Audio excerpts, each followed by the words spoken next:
जालना जिल्ह्यातील भोकरदन तालुक्यातील एका गावामध्ये राहणारा एक 28 वर्षीय तरुण होता, तर त्याच गावामध्ये राहणारी एक 40 वर्षीय महिला होती. आता या दोघा जणांची एकमेकांसोबत ओळख होती. ओळखीचं रूपांतर मैत्रीमध्ये आणि मैत्रीचं रूपांतर प्रेमामध्ये झालेलं होतं. आता 28 वर्षाचा तरुण होता, 40 वर्षाची महिला होती. दोघांमध्ये वयाचं बरंच अंतर होतं. पण मात्र ज्या पद्धतीनं म्हणतात की प्रेमामध्ये वय नसतं, त्या पद्धतीनं या दोघा जणांना एकमेकांप्रती प्रेम झालेलं होतं. आणि या दोघांच्या प्रेम प्रकरणाची चर्चा गावामधल्या लोकांना समजली होती, जवळच्या नातेवाईकांना समजली होती. म्हणून यांच्या प्रेम प्रकरणाची चर्चा मोठ्या प्रमाणात होत होती. मग आता यांच्या या चर्चेमुळं त्यांचे जे नातेवाईक आहेत ते त्या तरुणाला नाव ठेवत होते आणि ती जी महिला आहे तिला सुद्धा नाव ठेवत होते. मग एवढे सगळे लोक नाव ठेवतायत म्हणून या दोघा जणांनी एक दिवस डोंगराळ परिसरामध्ये जाऊन जंगलामध्ये जाऊन भेटायचं ठरवलं.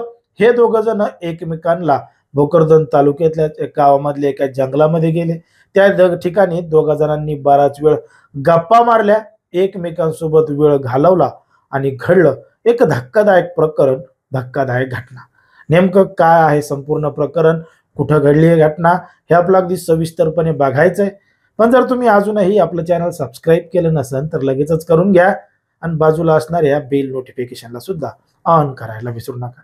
आता ही जी संपूर्ण घडलेली घटना आहे ती आहे जालना जिल्ह्यातील भोकरदन तालुक्यातील वालसावंगी गावामध्ये घडलेली संपूर्ण घटना आहे.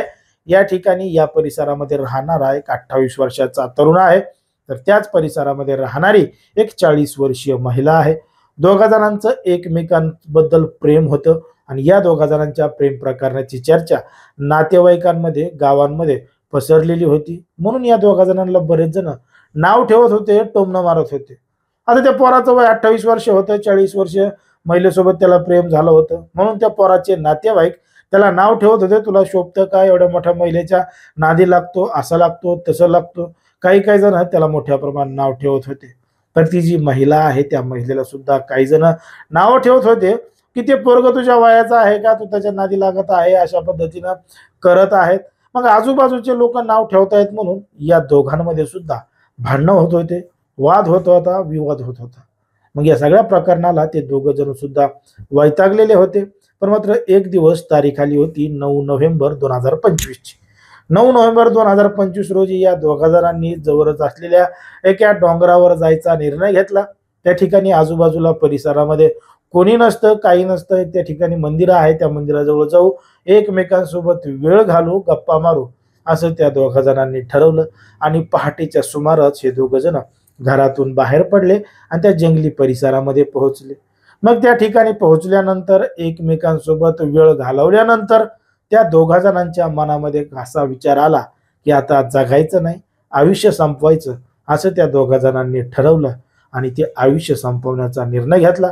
पण मात्र त्या अगोदर त्या पोरांनी ते दोघ जण आत्महत्या करणार असल्याचं फोन करून जवळच्या काही मित्रांना सांगितलं. मग आता मित्रांना सांगितल्यानंतर त्यांना सुद्धा काळजी वाटू लागली, खरंच हे टोकाचं पाऊल उचलतील का, काही करतील का. म्हणून त्यांनी तात्काळ जवळच्या पोलीस ठाण्यामध्ये घडलेला प्रकार सांगितला की ते अशा पद्धतीनं आत्महत्या करणार आहेत म्हणून. पण मात्र जोपर्यंत पोलीस घटनास्थळी पोहोचलेले होते तोपर्यंत त्या तरुणानं, त्या महिलेनं आत्महत्या केली होती. त्यांचे मृतदेह त्या ठिकाणी आढळलेले होते आणि ते पाहून या संपूर्ण गावामध्ये, तालुक्यामध्ये आणि जिल्ह्यामध्ये एकच खळबळ आली होती आणि सगळीकडे एकच चर्चा सुरू होती. बघा ज्या पद्धतीने या दोघा जणांना एकमेकांप्रती प्रेम झालं होतं, सोबत राहण्याचा त्यांनी निर्णय घेतला होता.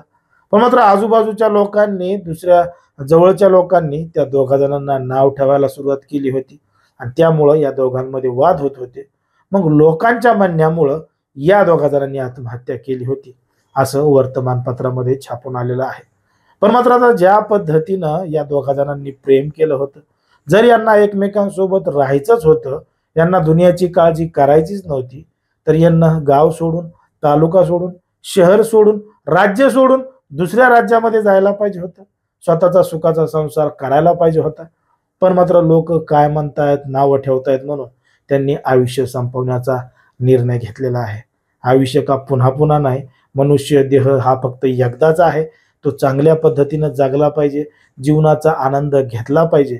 कोणी काय म्हणतंय, कोणी काय म्हणतंय या गोष्टीचा विचार नाही केला पाहिजे, असं बऱ्याच जणांचं म्हणणं आहे.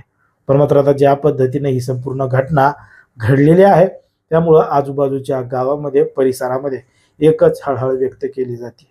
आता ज्या पद्धतीने ही सगळी घटना, प्रकार घडलाय, त्याच्यावर तुम्हाला काय वाटतं हे अगदी स्पष्टपणे कमेंटमध्ये सांगा. कारण की कोणाच्याही भावना दुखावणं, कोणाचंही मन दुखावणं हा आपला उद्देश नाही. समाजामध्ये जे घडतंय, मीडियामध्ये जे दिसतंय तेच सांगायचं काम आपण या ठिकाणी करत असतो.